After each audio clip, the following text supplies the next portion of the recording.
Ladies and gentlemen, you are now listening to the Talking Nonsense About Impact Wrestling podcast. Cross the line in 3, 2, 1. Hello, everybody, and welcome to the Talking Nonsense About Impact Wrestling podcast. My name is Jeff, and alongside me, as always, is the Blue Ranger to my red. It's Max, everyone. Max. For those who aren't watching us on YouTube, Jeff is wearing his Power Rangers helmet, which is why he compared me to the Blue Ranger. Through I don't know how many episodes we've been doing of this in the old podcast. Yeah. You've always compared me to a wrestler, but for some reason this time you chose Power Rangers. Okay. One, it was sitting right here. Okay. In my dining room. Two, thought people could use a laugh or a smile.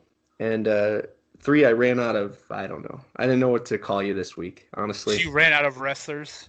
I ran out of wrestlers. The Johnsons. Would I be? There's so many tag teams we could have been, and you just ran out of wrestlers completely. If you could tell me which Johnson is better, then I will retape this right now. They're both equally amazing. Fair just enough. Like us. Oh, fair enough, Max. Very kind. All right, guys. We've been keeping busy, so we have a lot of stupid banter about. It's our first time talking about any of this stuff, except live here, so it's going to be pretty fun and interesting, unless it's lame like the Power Rangers helmet, according to Max. But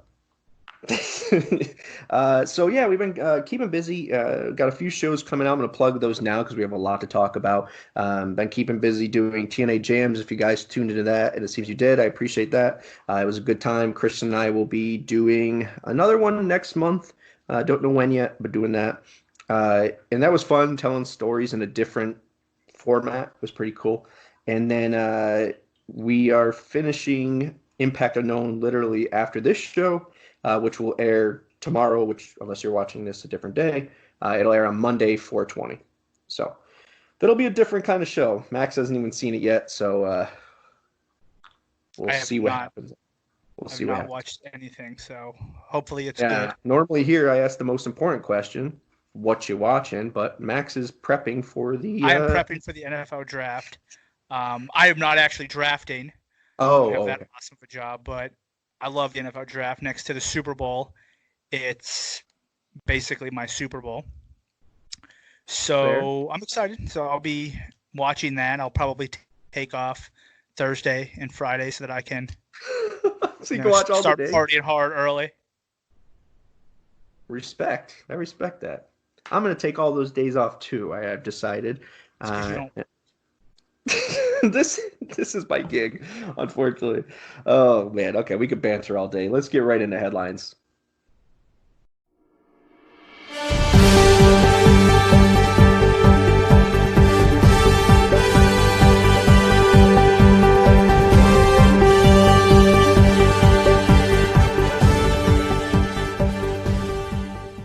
All right, guys, we're going to get right into it. So, as you know before, or it's last week, a little different of a format.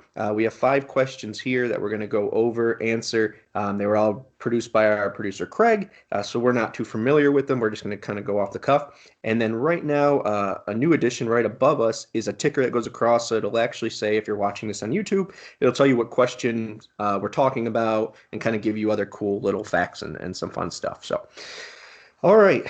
First one, of course, is I think what's on everyone's mind. We'll start with part A of it and move on to part B as we kind of go the conversation here. But the first one is, do we think the Revival could pull a swerve and sign with Impact? Or is it a guarantee they're all elite? So the Revival was released officially a little more than a week ago.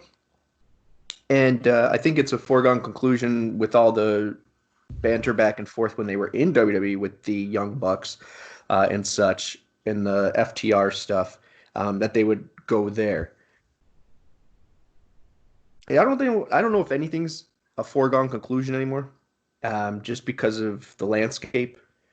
who's opening when, what opportunities the best. Right now, we don't know for them, and we can't make that decision. Do I think they're going anywhere else? No. Maybe the NWA, that'd be kind of cool if they're that old school team that went there, but I don't think it's on that level of where they can make a statement that they've been trying to make. Excuse me. So I think AEW is it. I agree. I mean, they had the Twitter war with the Elite, so it just doesn't make any sense for them to go any place other than AEW. I mean, Right. Would it be awesome for them to come to TNA? Sure. Even NWA, I think there's too big of an opportunity for them to make money with AEW, even if it's a short 1-year contract just to Right. The get that build feud was out of the already. way, and then they go someplace else. That's a possibility. Yeah, But there was already a storyline built in just from the Twitter banner. You know what I mean? So yeah, exactly. It just doesn't make any sense for them to go anyplace else. They'll go there. They'll get that feud out of the way. They'll probably realistically end up being champions in AEW just because yeah, they're a good tag team. So it just doesn't make any sense for them to go it anyplace doesn't make else. any sense. At In least part not right off the bat. Right. In part B of this is us talking about the other released wrestlers and backstage and refs and staff. So I won't skip too far ahead, but I will say that it makes too much sense for them not to go there. One, for just straight storyline purpose. Now, that isn't the reason you choose a place, but when there's that much buildup and fanfare online, you want to cater to those people who are essentially paying your bills, buying your shirts, uh, buying tickets. Not now, but will be. Technically, The other though, reason, I would what's say that? storyline is a reason to go there because That's you true. know you have you're going to be popular. Like Right. you're not going to go to AEW. They're not going to put you on dark matches at house shows for whatever they're going to put you on TV. You're going to gain Right. popularity. Well, I It's going think to anywhere make you more money. they have the momentum and opportunity Yeah. to kind of they have leverage to choose anywhere, and I think get the storyline they want. But I agree with you there. I will say the one reason I am excited that they won't go to, if they choose not to go to Impact, is their new names. I don't know the name of the group. I'm sure that's fine. I don't. But their The names are porn like, stars, I think, is what it might be. yeah, Dax Hardwood or something like that, and they're very Lloyd Boner Yeah. TNA jokey names. So I'm happy. I'm happy they chose if they choose It's it. Cash Wheeler and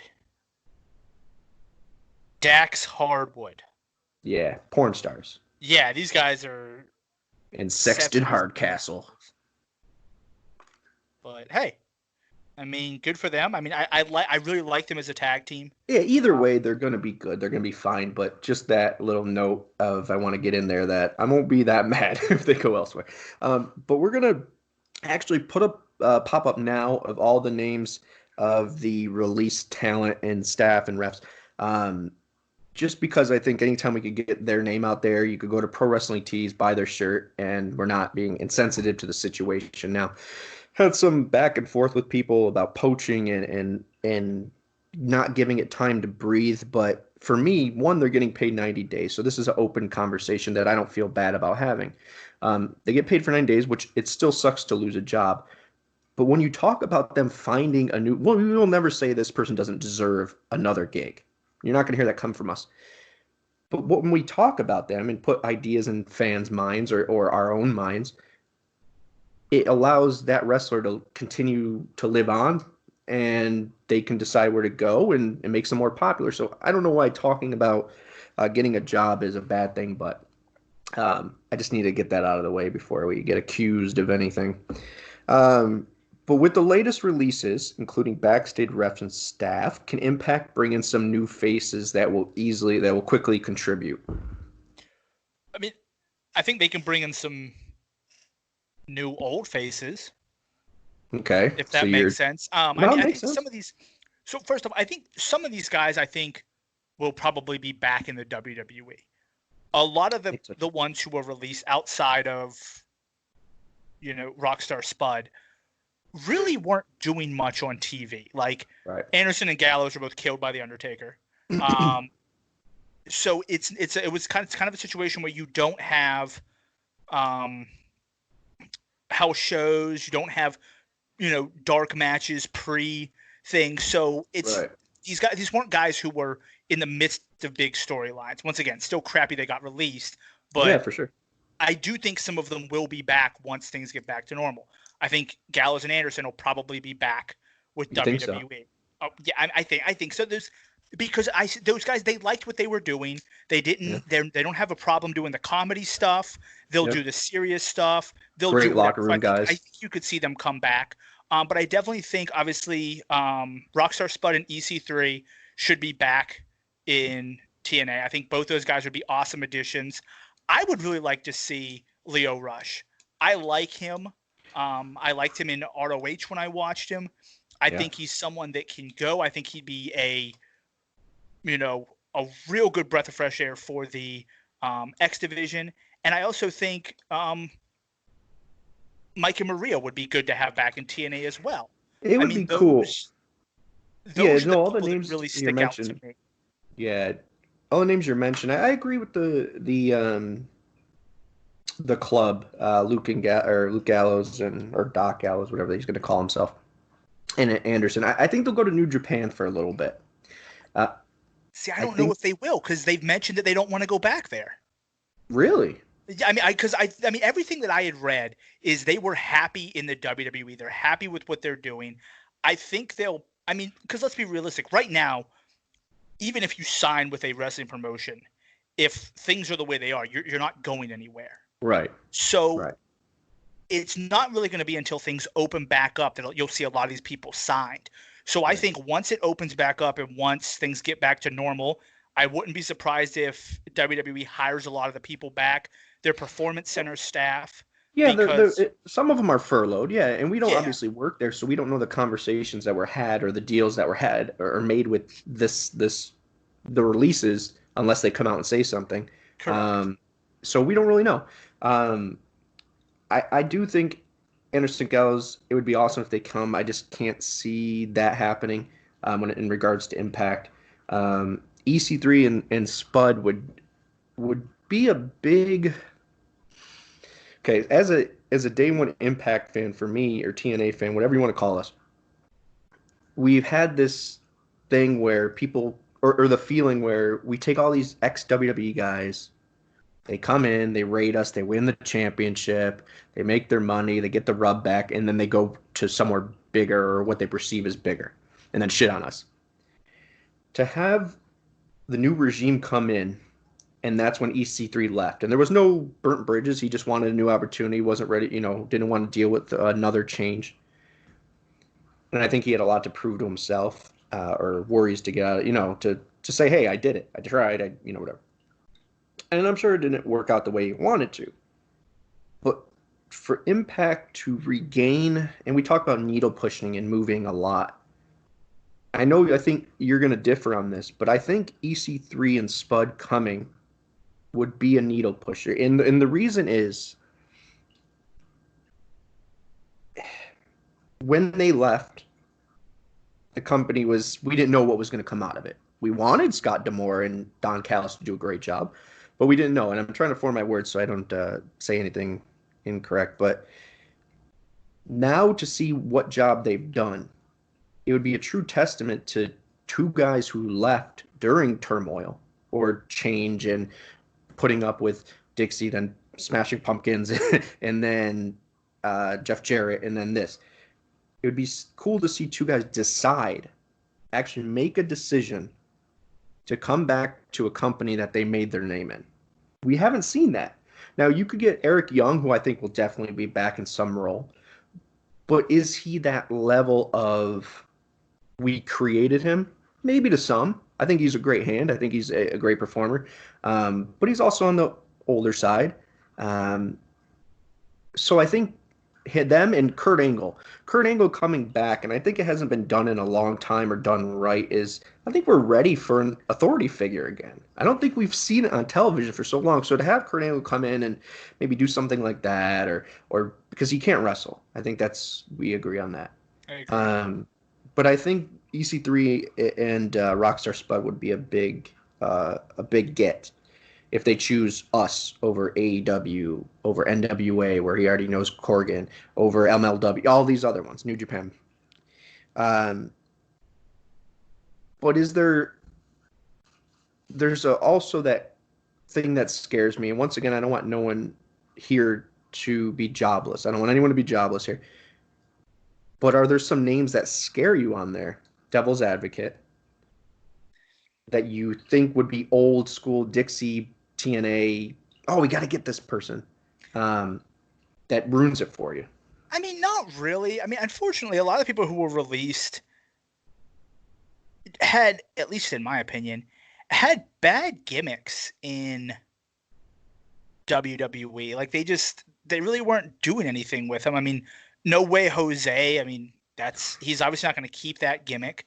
Right. I mean, Zack Ryder, I actually think he would benefit from going someplace because he got himself over, and then the WWE threw him off a stage or something in a wheelchair and killed his. So I mean, there's really nobody that I would say I would be scared of adding it all, because I think all the people here that they've released are solid workers, and none of them are like over the top guys who you're like, man, that guy should have retired 2 years ago when he's still trying to make something. Like if Kurt Angle was still trying to wrestle, I would say that would scare me, but he's clearly not going to wrestle. So I think everybody here, I think all these guys will, I mean, I'm hoping all of them find jobs, because I think that they can be added to a roster. And if not, I'm not saying they're going to be superstars, but I think they bring something to. No, yeah, just like we talked about last episode about foundation building and getting, aces in places and people in spots that really help the core. They might not be main eventers, but to me, the Brian Myers and Zack Ryder just have AEW written all over them. They seem like they're in that Cody group of mid-card guys, that the Sean Spears of the world and the Jack Hagers, that group. I think that's where they go, and it makes the most sense. Now I have to remind everyone, Brian Myers was a one-time tag team champion at TNA for like a day. But that was in passing. I just don't see him making that connection coming back. I agree with you there. I don't think there's anyone that scares me in the sense of I'd be like, oh my God, this is us stretching again. I could see maybe disappointment in getting someone like a No Way Jose or Heath Slater and trying to make something different out of them when they have, unfortunately, that's a big task to get something new out of these people. Yeah. Hold on now. Heath Slater. Yeah. We saw what happened when. Are you going to say him and Rhino? No. Oh. But so 3MB so far has 2 former world champions in them. Heath Slater could come to Impact, build himself up, go back to WWE, and complete the holy trilogy of 3MB champions. I don't think that's going to happen. But it could. Who knows? I need to mention Rusev, too. I forgot about Rusev. Rusev is out as well. I like Rusev. I think he's an entertaining dude. I like him. He's someone else I think will end up going back. Yeah. You think so after all this time of trying to get out? I mean, his wife's still there. Lana's still there. Sleeping with Lashley. Which she's about to break up with Lashley. Oh, is she? So, I mean, I think some of these guys will go back because, I don't know. I just think they will. But I think he would be great to have in TNA. I also think something that I don't think is used quite as much as it should be is just straight jobbers, like the Brooklyn Brawler. Do you remember the Brooklyn Brawler back in the day? Yeah, of course. He would wrestle everybody. He would wrestle Bret Hart when Bret Hart was the Intercontinental Champion, just so that Bret Hart could squash him in 30s. Like, he was a good hand that they used. Yeah. I feel like some of these guys could be that, and that's why I think some of them you may see. Well, you know what's funny is if this was a few years ago, I would say, Max, no one's going to want that gig.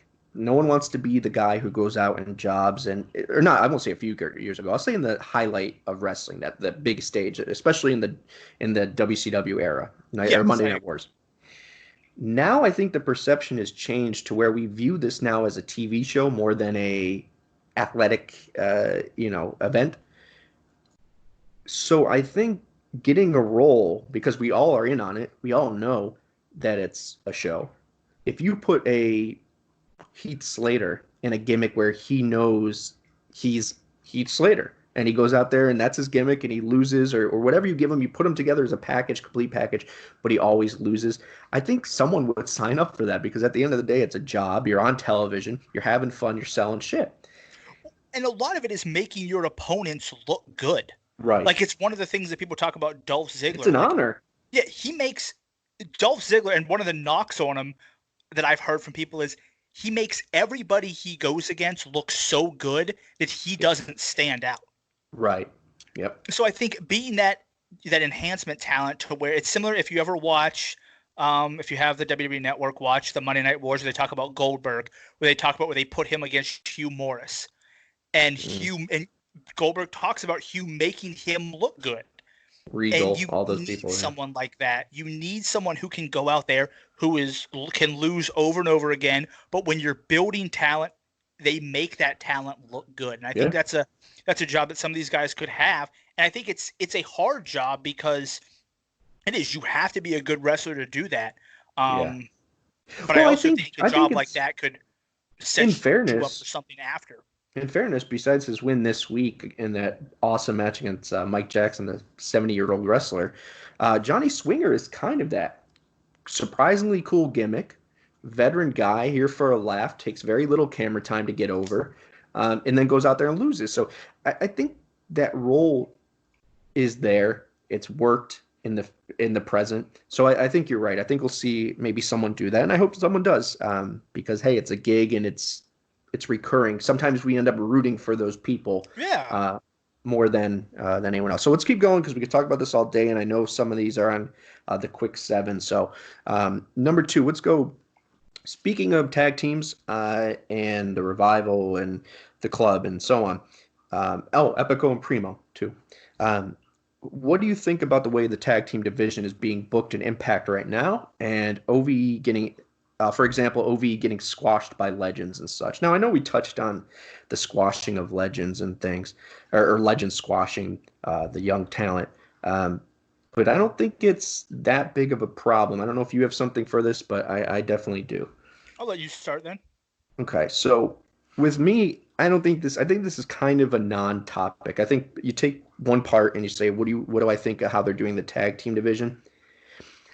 I don't mind it. I think this is a rebuilding process for us. We lost LAX, we lost Lucha Brothers, you lost those people. They made the North, and the North made those titles important again. But now as we talked about last episode as well, you need those people to come in, if it's the Rascalers, whoever it is, to step up. But they're building the foundation again, so I'm okay with that. It just sucks that they're not defending it against people right now that are worthy in a way. So they need to start getting those tag teams over slowly packaging them together, and I think they're working on that. But as far as OVE getting squashed thing goes, I see a lot of this on there about how, the Chris brothers lost again. This is the storyline with them. If this was a few months ago and you're like, oh my God, they keep losing to Rhino and Ken Shamrock, I get that, great. But to see that they were without Sammy for this period of time and were kept losing, you could only suspect that it's going to be a storyline. That either Madman Fulton stands up and says, you know what, this is my group now. We're going to, fuck shit up or whatever it is. I think there's a story in there. Now, if there's no story in there and they just keep losing, then we have a conversation. But I think the Chris brothers and OVE are one of those tag teams that are already packaged. They were champions before. You give them a couple wins in a row and they're right back in there and could be facing the North tomorrow. So I think when you hold them in your back pocket, you have time to put them to the side for a little bit and focus on the other guys that you're trying to build up. But overall, I think they've done a good job. But can I see one tag team that needs to come in and kind of challenge the North? I could see that for sure. I'd like to see them add a tag team who is established. An established tag team who is a tag team. Obviously, looking at just the release. I mean, even if it was something like Primo and Epico, just something who have been a tag team for a while in the past, who come in and that's what they do is tag team wrestling, not two guys. I don't want them to create a team. Yeah, just grab two dudes and stick them together. So I do think that's needed. In regards to them losing, I do agree with you that if there's a reason behind their losing, if it's building to something, I'm completely okay with that, because if you can bring them down to the point where they need to add Sammy back or something changes, that's a good way to build up that story. And I also agree with you the fact that anytime a tag team, assuming it wasn't a crap title run, when you have people who were former tag team champions who had a legit title run, even if they're losing, it's real easy to bring them back in the picture. Like you said, you give them 2 or 3 wins, and boom, the momentum is there. Oh, you talk about the fact that they didn't win on a fluke. Champions, they got the momentum back. Here we go. Right. So they don't need the wins, but I do think that if it's building to something, I'm okay with them losing to part-timers and stuff like that. But if it's just we just felt like having them job out today, then that is a stupid situation. I don't like that, but we'll see where it goes. But yeah, I do agree that one established tag team I'd like to see them bring in to really help bolster that and add to the tag team division. Yeah, I agree with you there. Obviously, do you have someone in mind that you would be like, oh, that's not a game changer per se, but like, okay, North have some competition here. That's cool. Because we've had Primo and Epico, as you said, which I don't think fit that bill. The they're Ascension, not huge, but they're good. The Club, the Revival. I mean, obviously, if the Club of the Revival came, that would be huge. Right. As weird as it sounds, I would actually like it to be EC3 and Rockstar Spud as a tag team. Like, come back as a tag team, because they don't have to win the titles, but they can come back in. They have history. Obviously, you can bring them in, and then from there, after that feud, they can each go their separate ways. I think that would be a good way to get them both in without instantly throwing them into like singles. Because I mean, let's be realistic. If EC3 comes no, that in, makes sense. Instead of having, so I think that would be an interesting way to do it. You could even do something where maybe if you right now you're saying, well, that's a good idea, but EC3 is bigger than that. Yeah. But to your point, you could do something where NWO style, where maybe Scott Hall wasn't the bigger of Hogan and Nash, but you have, and I'm not comparing this to NWO, but I'm just saying you have a Rockstar Spud come out one week and surprise everybody and say whatever he says. Next week I'm bringing my buddy, whatever, and the speculation is there, and then it's EC3 or whatever it may be. Yeah. There's ways to do it where you can hype it. Maybe he gets beat up for a couple of weeks by the North, whatever you need to do. So the opportunity's there for that. But I agree with you there. Let's keep moving. We're a little bit behind. So this one we won't spend too much time on, but I thought it was important. I had a conversation with Cody about it. And I think it's good for us who kind of critique Impact to talk about. So do you feel that as Impact fans, we're sometimes not allowed to be critical for worry other fans will think we're just being negative for the sake of it? I have a lot to say. Do you want to? I'll start, and then I'll let you eat up the rest of the time. I mean, I 100% feel that that's the way it is, because I think there are a lot of Impact fans that get super defensive of Impact because they see people shit on the product, and they want to defend that. So it gets to the point where anytime you see somebody be critical, you assume they're shitting on the product, as opposed to, I mean, I know you're big into sports. I'm big into sports. When you watch your favorite team, whether it's the Dolphins or the Knicks, for me, obviously the Steelers, you can be critical of what those teams are doing and not shit on that team. You can say, hey, these are the issues I see. This is where I think they should be fixed. It's a great analogy. It doesn't mean you don't like them. It doesn't mean you don't support them. But if all you do is fanboy and dick ride, you're not. I mean, I don't consider you a true fan if you're just gonna act like everything they do is the most amazing thing ever. Like you're not a genuine fan, because if you can't see the issues that they have, then like your opinion is invalid at that point. No, that's fair, and that's what I'm gonna get to is, and this isn't directed at one person. I don't want anyone to think that because I mentioned Cody, but I love you, Cody. But in general, it's hard to do a podcast about something you love, but then have people say, well, you must not love it if you talk negative, but that's not the case. The fact is we get up together every 2 weeks and put on and make a bunch of content on top of that for a company we do love. Do we see it? We're not doing this for the big money deal. Let's make that clear. Impact is not, love it or not, is not at that stature where we're getting millions of views right now. We are doing this because at the end of the day, we want Impact to succeed. We enjoy it. We get to talk about it. But that was an excellent analogy, and I never really thought about it that way. But it goes to how my thought process is with Impact or anything else, sports, politics, and religion, anything. If you are this is the answer, you have beliefs, but you can't observe. Even if you don't observe with or you don't like what other people are doing or saying, it's hard for them to take you seriously when you don't see the flaws. It's like saying, the same, sports team, you could compare it to a car, whatever it is. Doesn't mean I don't love my car. Just means it needs new brakes. And that there's nothing wrong with that. Because if we, like you said, if you keep a blind eye to the actual negatives, then what you're going to do is pass over all the little things that are breaking down throughout the years. And eventually it's going to be a big cluster. I think Impact is really good about listening to their fans these past 3 years. And let me make that clear. If this was 5 years ago, would I be doing a show and critiquing Impact? Probably not, because the trolling was vicious back then. And I think it really has died down, especially on Twitter. And I say the same thing. If you put out a good product, no one can say shit. And then if they say something, they sound stupid because they didn't watch it, or they're picking on something that doesn't even make sense. And that proves their level of intelligence about the product.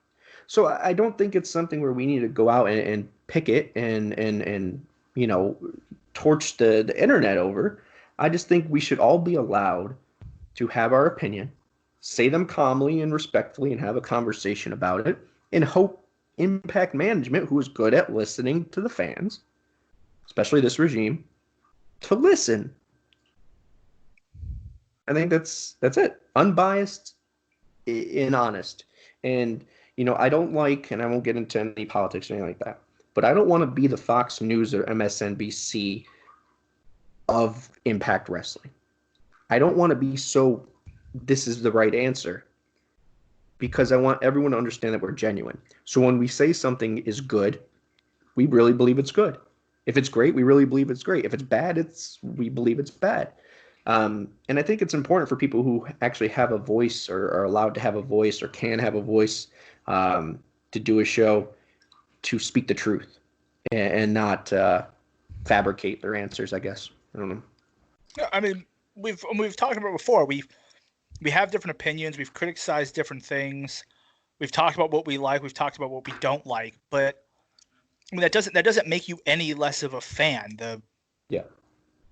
I don't know. It's just kind of the way I feel. Like I don't think fanboying over a company. It's the same thing, and it's the same thing I see when I see people talk about AEW. If you're going to talk about everything they do is super amazing and there's nothing wrong with it, I'm going to dismiss your opinion because it's not valid.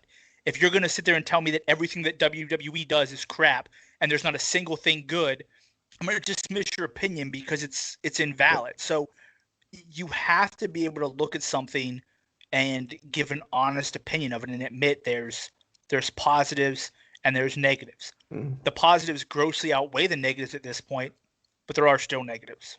So yeah, no, I agree. So there's our message.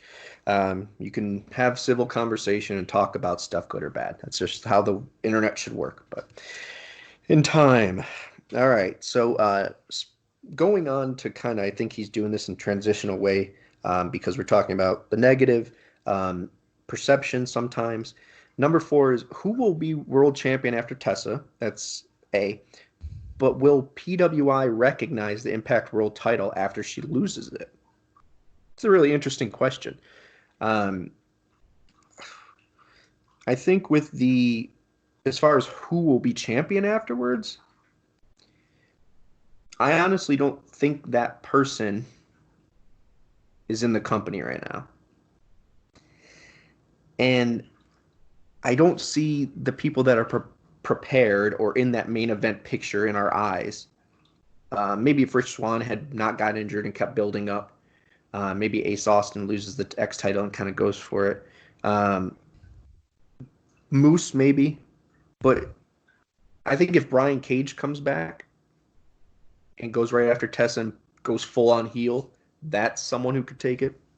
Don't know if he is, don't think he will, but there's something like that. An EC3 coming back. There's no one in my mind right now besides maybe Moose, maybe Eddie, Elgin. See, they're all doing really good. You know what? Let me take that back. Elgin is probably the next person to hold the championship. And the reason I say that is because people love to hate that guy.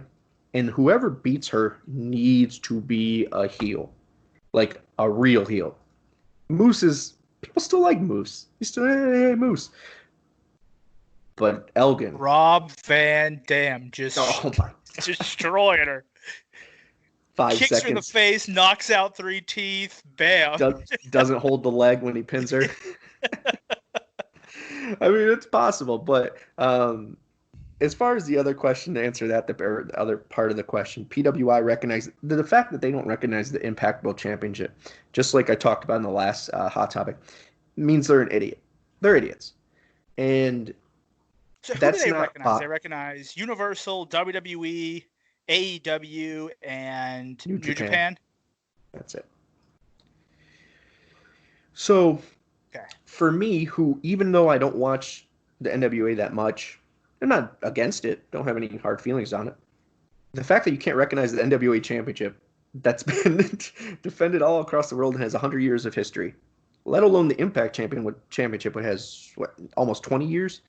ROH World Championship. Yeah, ROH World Championship. Granted, they're not on the same level. I get that. But AEW Championship is on the same level. And you know what? Let me take that out. Let's be pro wrestling. Let's not compare. Let's just state fact. The fact is the championship has been held by greats that will go down in the history of wrestling. It was the number 2 belt for at least 15 years. It still is breaking ground with a female champion and giving people who are redeeming themselves or building themselves up a chance to win something and then have that championship knowledge and move on to somewhere else. So if you don't consider this a world championship, especially since it's been defended in, I think 4 out of the continents, maybe. I mean, it's the number 1 show in South Africa. Number 1 show in South Africa. So if South Africa, that's part of the world. It's right. No, so here's my thing with that. Like, if you're a major show, and I'll consider the majors. NWA, obviously, because of just the history of the title. ROH, no matter what position it's in, it's still ROH until it's still a brand. Yeah. Impact, New Japan, WWE. I'll put in AEW there because of what they are becoming. Like, sure. And my biggest thing is this: one, wrestling's fake. Like, this isn't boxing or MMA where you're literally like, oh yeah, this company has the great, like, it's all predetermined stuff. So I don't understand what their point of saying is these are the only world titles we like. Who gives a crap? Yeah. Like why do you care about saying we're only recognizing these? Well, are you not recognizing tag team world championships then either? Because I mean, I'm serious at that point, because tag team wrestling is a whole different skill than singles wrestling. Yeah, so are you telling me that, like, tag teams such as the Revival, the Young Bucks, and you guys aren't really that important because, well, no, you're the world tag team champions. Yeah. So I mean, so that's the thing. Like what do you gain from sitting there and saying ignorance? Yeah, I don't know. Like, no, maybe your guys' opinion is at this point invalid. Who gives a crap about you? Well, so you know what I liked about it, though, about them saying such a stupid statement, was you didn't really have a lot of people jumping on that bandwagon. this was once again 4 or 5 years ago, plus, you would see people, oh yeah, retweet, like, and it got some, but all the comments were generally pro Impact, pro ROH. No one, even they weren't really fans of either company, and that was pretty cool to see that mostly, I won't say all, but mostly, people were behind the fact that that's a dumb statement. There was no need for it. One, two, it's probably just to get some kind of feedback and get some likes to their Twitter page, or views at least. But it was just stupid, and I don't think it's a matter of Tessa holding it or not, because then you would be saying they're not recognizing they're not recognizing who the ROH one because it's whoever. I don't even know. I can't even think of an analogy. But do you know what I mean? I don't think it's who the person is. I think it's their general perception of the brands. And that's unfortunate because next year, say Impact hits something out of the park and everything's great. Next year they'll recognize it, but last year we didn't recognize. It's stupid. It's a stupid way to look at it. It's like, why are you picking and choosing these companies? They're still major companies. There's just no point for it. It's dumb. Point. It's clickbait. There you go. That sums it up. It's clickbait. So with our last one, we're actually going to end it off on a little bit of a maybe positive here because we're giving our own examples. But with Impact doing empty arena shows, what can they do to stand out from AEW and NXT? As you know, we'll talk about in a second. Rebellion will be a 2-night thing. Then they just taped, I think, 3 months worth of stuff or something crazy. WWE just taped Money in the Bank. So all these companies are taping all this footage and putting it out there. How do you think Impact can stand out? I mean, unfortunately, I don't know what you can do. I mean, you can do the cinematic stuff, but that's really just a throwback to the Hardy stuff. So even if you do more cinematic stuff, it'll be compared. It's going to be compared to that. I mean, I think you really look at building storylines. You do some backstage stuff because anything that happens backstage, fans not being there doesn't matter. Right. Because the fans aren't backstage anyway. So to me, I don't know what you can do. I think you focus more on storylines. You do some backstage stuff. And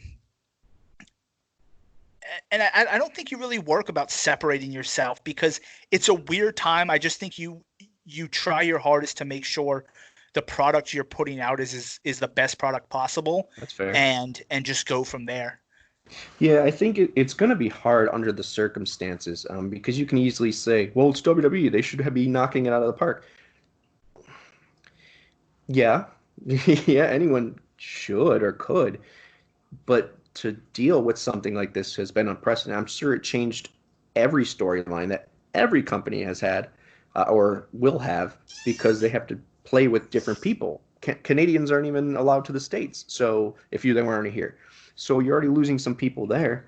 But at the same time, and we've talked about this before, I like the opportunity Impact has right here. Because for the first time, you're not talking about, oh, the crowd at AEW was raucous or whatever you want to.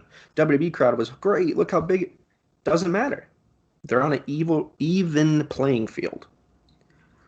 So the only thing that can come through on these shows, granted you don't put out a stinker, is quality of wrestling, I guess production as well, and creativity. I think wholeheartedly, and I've said this since day one, that Jimmy Jacobson, whoever has the book now with Impact, although there are some things that I don't agree with, they are probably, to me, no, I will say it, I think they are the most creative because they have to work with such a small budget yet produce such innovative or whatever they can to get attention in a world where WWE and AEW, absorb all that attention. NXT, and so whoever. So I think if they bet on their creativity, if they had the amount of time to decide what they were going to do and then change it enough and make it work, and you give the wrestlers enough time to put on shows or put on great matches, they will do it. So they can easily set themselves apart by just that. But as far as will this be a time where people are like, oh shit, Impact is better than... Probably not.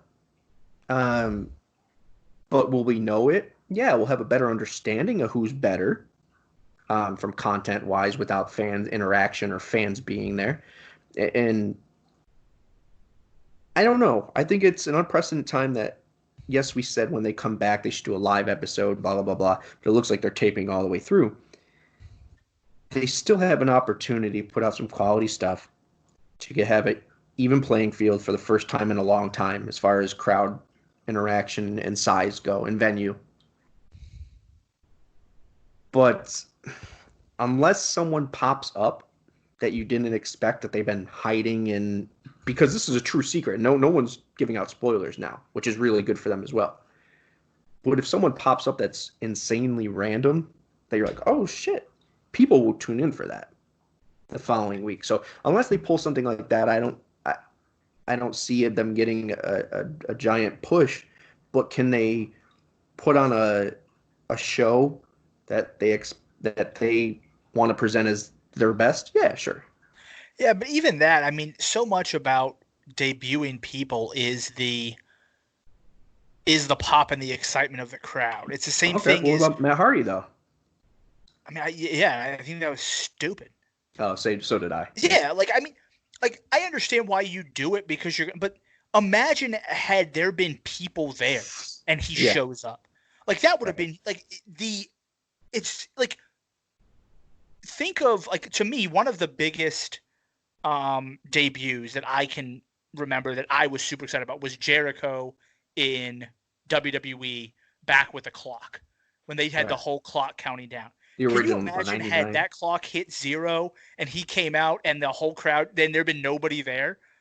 Like, yeah, that'd have been like, it's so debuting people, to me, without people there, I don't like it. It's the same thing as like crazy heel turns, and so much of that is the crowd reacting to this turn and getting that heat.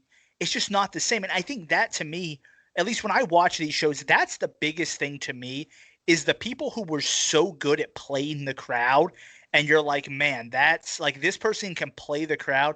That's missing. So that's the one thing that I think is missing. But I do think it is hard to separate yourself, but I just think you focus on building storylines and getting it so that when this ends and things go back to normal, you're in a place you can just off and run it. Okay, that's fair. I mean, it makes sense just because there's so many factors and variables that go into this that you just kind of need to get by. So I agree with that, but I think it's still an opportunity, and I agree with you there as far as the debuting. But as far as what can get them mass amount of people say, oh, cool, that would be it. That's the only thing I could think of. But all right, so there's that. We're going to actually touch on a little bit more of this in just a second, because now it's time for the quick 7. So we're going to take a quick 30 seconds each at the most, just say our opinion, and move on to the next question. So the first one is, out of the wrestlers that were released, which wrestler would you want most? One that you would want most, or a tag team you'd want most in Impact, if you could choose? I'm gonna go with Lio Rush. I think really? He would be, I think he would be great there. I like him. I said I liked him in ROH. I liked him in WWE. I think he would add a really good look to the X Division. I agree. I think so that's cool. who I'm going with. No, I agree with that. That's cool. Just being a homer, and EC3 for me is that one that you can say, besides maybe AJ and the Joes and Dan, like that core original Impact group, he's the one that Impact created, or he created, however you want to look at it. So EC3 for me, for him to come home, he's the prodigal son, essentially. So I think it'd be cool if he came back. Now, which wrestler would you want least? Doesn't mean they don't deserve a job. Let's make that clear. But if you saw them, you're like, Why? Why that person? Probably No Way Jose, just because I didn't to me he was super gimmicky in WWE, and I never got to see anything outside of that. So I don't know much about him outside of the No Way Jose gimmick. Right. So that's not a gimmick that I would want to see transition to anything. Like, I don't think he would just do. Oh, sorry, but I don't think he would do a rip off of that. I hope he wouldn't. The reason I would agree with you, and that's not my answer, but I do want to touch on that because we really didn't talk about him. I think he's young enough and talented enough and has has enough of a good look to reinvent himself and rebuild. The problem is, I don't want Impact to be, unfortunately, that platform for him to do so. I hope he does do it, and I hope he succeeds, and I hope he's great. The talent's there. It's just we've taken on so many reclamation projects that now it's time, or not even reclamation projects, repackaging and creating stars. They've done a great job of creating stars. Now's the time for us an opportunity to bring some stars back. So I agree with you there. Real quick, no explanation needed. Mine would be Heath Slater or Zack Ryder. Next up, which Rebellion Night 1 match are you looking forward the most to? So Night 1, just to remind everyone, is Shamrock Sammy, Kira Kylie, OVE versus the ECW guys with a special friend, I don't know, and mystery partner, and then Willie versus Ace for the X Division title. I think we're going to be on the same page here. I'm gonna go with Willie versus Ace. I really like Ace Austin. I mean, I think he's a great wrestler. I think he's a great champion. And I really love the X Division title in general. So that's the one that I'm going with. Yeah, I agree with you there. The magic, I think these two guys, and Ace has been getting a gimmick and they've been tweaking him and trying to package him as a star. Willie too, but he's a little far back. For these two guys, these are two guys that I could give a shit. Let me rephrase that. When you don't have an interview or a promo or segment or vignette, and you just let two guys go out there and wrestle, these guys are gonna tear it up. Yeah, especially with no fans in the crowd. It's gonna be a good one. So I agree with you there. Now, which Rebellion Night 1 match are you least looking forward to? I mean the ECW guys. I like ECW. I love Rob Van Dam, but I don't know. There's just something about watching them wrestle that it's kind of like at this point, it's similar to me to seeing all the Attitude Era guys from WWE. Like, I'm like, cool, but I don't really want to see them wrestle anymore. Like, yeah, we've talked about it. You get the rub, it's cool. You get the entrance. It might be cool depending on who the mystery partner is, but I hope they win. Our friend at Combat Republic actually mentioned when we were talking, I put this up as a poll to see what people would want or are looking forward the most. Right now it is Willie Ace while we tape this. And he mentioned that besides for Sammy Shamrock, all these other ones could be on Explosion or something. I see his point because they don't really have as much build as you need. You know, they're just normal matches. But Willie and Ace, I feel like, did get the build. I think it's going to be an awesome match. So I'll agree with you there. We already did that. So Night 1, we agreed on that being the best. You said ECW is the least. I'm with you there too. I'm with you. Okay, next one up is actually from our buddy who does our rankings with us, at Lucha Donches, at SaveMe_RSK17. He brought up the cool idea. This was actually a couple weeks back, I believe, of wonder if Under the Suicide Mask is a female for the first time. What's your thoughts on that? that would be cool. Wow, I never thought about that. That'd be interesting. It would give you a new person in the Knockouts division. I don't think they've ever had any. I know Lucha Underground had, obviously, like, women in masks, but I don't think outside of, who was it? Didn't one of them wear the mask when she had, like, the facial paralysis? One of Sarah the Stock. was it Sharita. so but outside of that, like they've never had any that I can remember, and I might be wrong. There might have been some there, but I think that'd be really interesting. Yeah. I think it'd be different. I think it's a great idea. I think it's hard with the guy or whoever's playing Suicide right now because it's very, even though skinnier, manly looking or, stockier. Yeah. But if you don't try to play it off as, oh, it's been her the whole time, and you actually have her wrestle, like a female or a knockout division, I think it could work. Now, if Suicide was a female Mm. and wins the Knockouts championship, does Mhm. it then count as Suicide winning the Knockouts and the? Are we saying this is the same Suicide? Hmm. Are they saying it's the same Suicide? I'm gonna go And with then does no. that also mean that Curry Man is actually Curry Woman? Because Where's the Suicide lateral was thinking on that? Daniels, so Yeah. it's all just Yeah. one giant connecting part. Oh, okay. Yeah. And Shark Boy is a alien. I don't fucking know, dude. Next we have James Glenn mentioned this. He wrote us on Twitter about the moment of the week. So everyone knows Max is when he is what you watching doing that, he's usually watching Impact on Twitch. But he's referring to, obviously, during the episodes of Impact, they have a good 4-minute, 5-minute segment where it's literally just a plug for Impact Plus app by showing some old footage. And it's usually relevant to what's going on now, Young Bucks, Generation Meat, whatever it may be. What are your thoughts on that? Do you think they should continue doing it, or should they tweak it and keep it? I don't know. I mean, I think plugging the app is always a good thing. I mean, especially now. I read somewhere that I don't know if it's still the case. That the Impact Plus app may be like 50% off. I saw on Twitter. Once again, I don't know if that's true, but I just saw it on Twitter that someone had mentioned it. I mean, I think pushing your app is smart, especially now because there aren't sports, there aren't a lot of the live stuff that was going on. So pushing that, getting people to buy the app, and then maybe someone goes back and says, "Hey, let me look at some of the old stuff. Let me." Right. Oh, I mean, I'm a WWE fan, but I want to watch AJ Styles when he was young. Let me go watch that. Let me go watch, Samoa Joe. So I think it's a smart thing to do.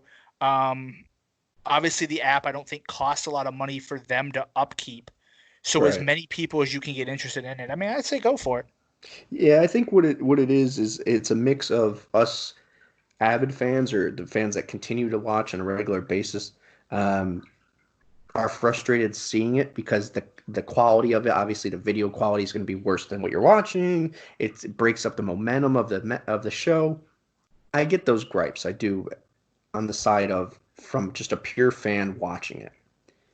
At the same time, as you just said, and I won't go into it any further, this is a time to push an app to make some money. Unfortunately, the way to keep your business alive, you have to do something. And if this was a couple months ago, my answer probably would be different. But I think they need to keep it. Now, is there a better way I think they can integrate it and take away some of that time dedicated to it weekly and put it towards somebody else's vignette or promo or match? Sure, I agree with that. 5 minutes or whatever it is might be a little too much. I don't know. I haven't thought about it, how they could do it. But there probably are ways, banners, pop-ups, a commercial, whatever you need to do to get the Impact Plus app over without filling in 5 minutes with an old match. Yeah, I agree. I can agree with that. All right. But that is, you're probably wondering actually, where is our quick number 7? Quick number 7 is going to be really quick because the last one is our X tourney going on, which we'll talk about right after this.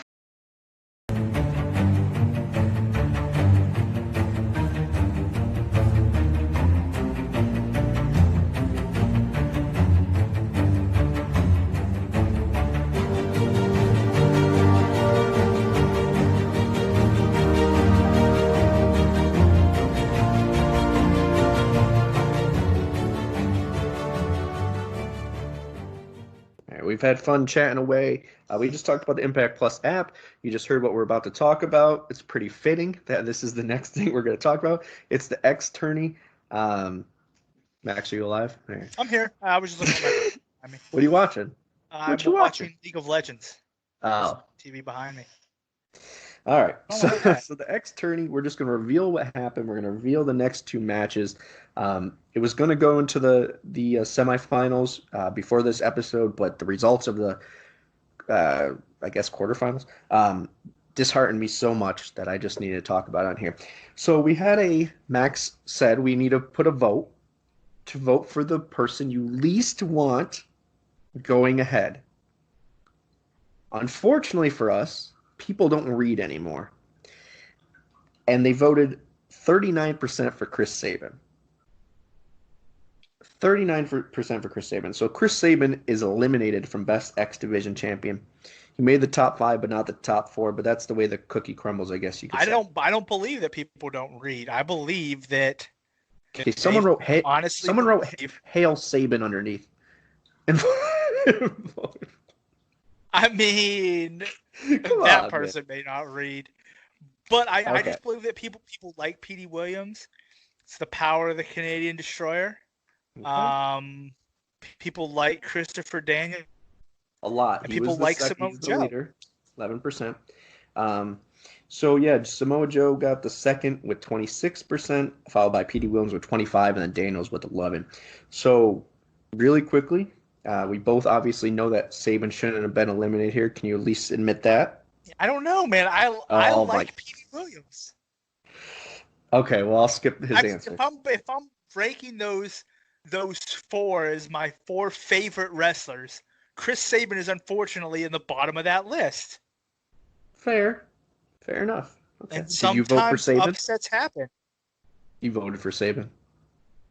No, I voted for Petey, but me too. As much as I love Petey Williams, I think he had the least established career there, or at like the least successful title run as an X Division champion. But I'm still happy he made it through because I like the Canadian Destroyer. Well, next up, he's got a challenge. He is no. We're doing it. We're going to do it. The person who got the second most amount of votes is going to go against the 1 seed, which is AJ Styles. So we have AJ Styles versus Samoa Joe and Christopher Daniels versus Petey Williams. The winners of those. Christopher Daniels or Petey Williams is guaranteed to be top 2. And same with Joe and Styles. But yeah, I mean, I'm okay with that. I predict an AJ Styles Christopher Daniels final. I would hope so. But it depends on who loves the Canadian Destroyer as much as you, Max. I mean, I'm voting for Christopher Daniels in that one. Oh, good boy. All right. Which he wouldn't be there, by the way, if I didn't have my save. But anyways, we talked a lot. We got a lot out of our off our chest there and out of our heads and off the paper. So we're going to do something a little more fun because that Impact X Division tournament really hurt my soul.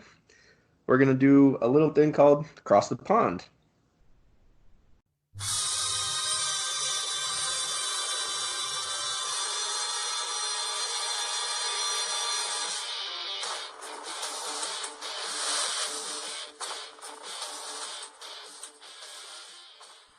So today on Across the Pond, you'll be playing dun dun dun.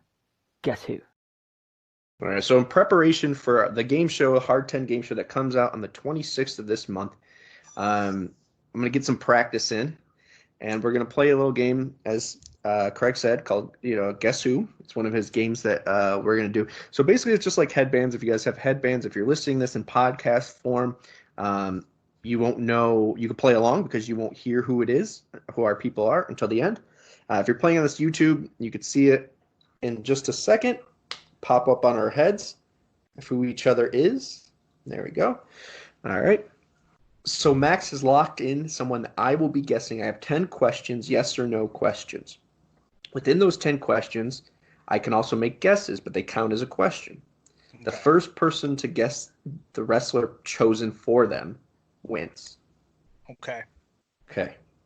So you guys can play along as well. If you want to play on YouTube and you want to play along, just cover your screen. Get my hood on and ready.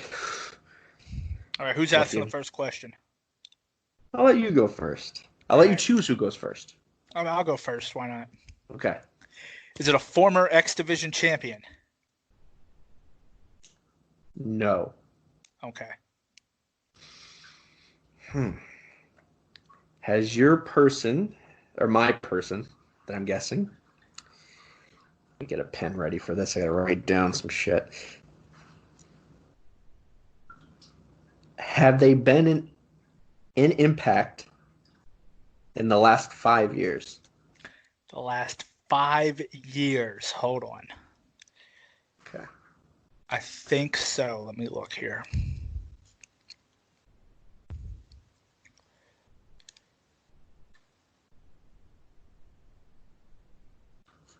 Yes. Okay. They've been within 5 years. It's a big guess for me right there. All right.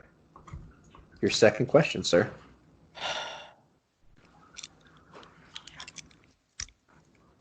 Is your person primarily part of a tag team?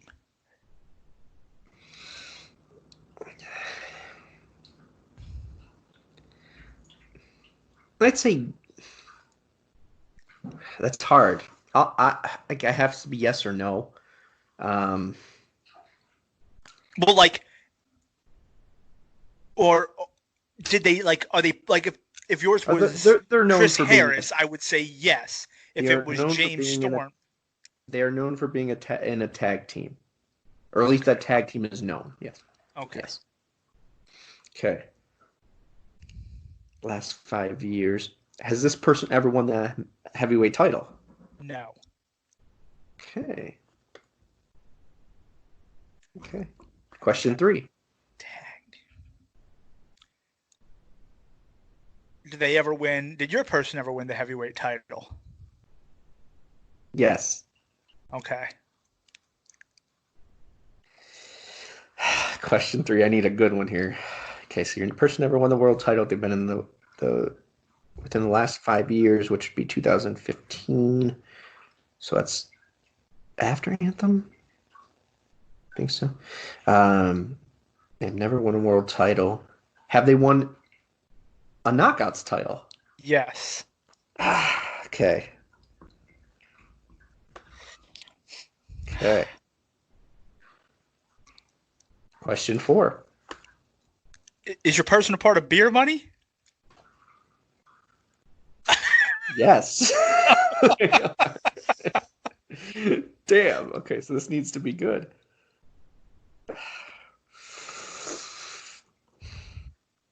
Oof. Let's think like Max. 5 years, won the Knockouts title. It's been 5 years. You had to make sure and look it up.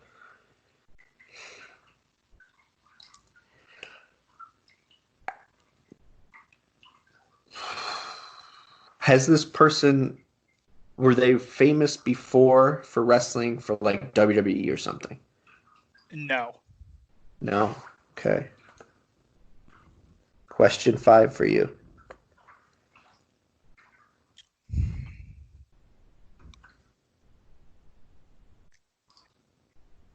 Is it Are you Bobby looking- Roode? No. Yeah. Okay.